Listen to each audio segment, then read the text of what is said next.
సన్నిధిలో ఆరాధిద్దాం. I know all of you are here early to just worship him, to spend time in his presence. ఆయన సన్నిధిలో అనివి తీరా సమయము గడపాలని, ఈ హృదయాలు కుమ్మరించుకోవడానికి, దేవుని ఆరాధించడానికి మీరందరూ వచ్చినారని నాకు ఎటువంటి డౌట్ లేదండి.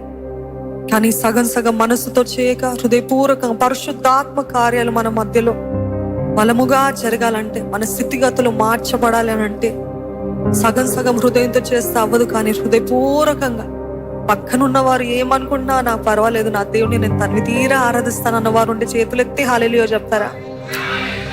ఆయనకి ఆరాధన చెల్లిస్తూ అదే రీతిగా మనం అందరము నా యేసుకి నా సమస్తము అర్పిస్తాను అంటూ ఈ పాటను కూడా పాడుతూ ఆ మహిమోన్నతుని మనం అందరం కూడా ఆరాధిద్దామని.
అడగండి ఇప్పుడే.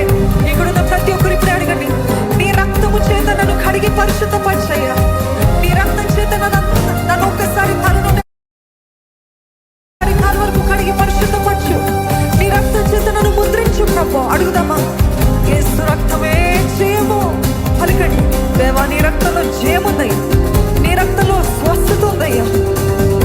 నీ రక్తంలో శక్తి ఉందయ్యా. నీ రక్తంలో బలం ఉంది ప్రభు. నీ రక్తంలో పాప క్షమాపణ ఉందయ్యా. నీ రక్తము ద్వారానే నన్ను ఈరోజు నీతిమంతునిగా పిలుస్తున్నావు ప్రభువా. నీకు వందనాలు. నీ రక్తము అడగండి. నన్ను కడిగి పరిశుద్ధపరచు. నన్ను ముద్రించు. నా కుటుంబాన్ని ముద్రించు.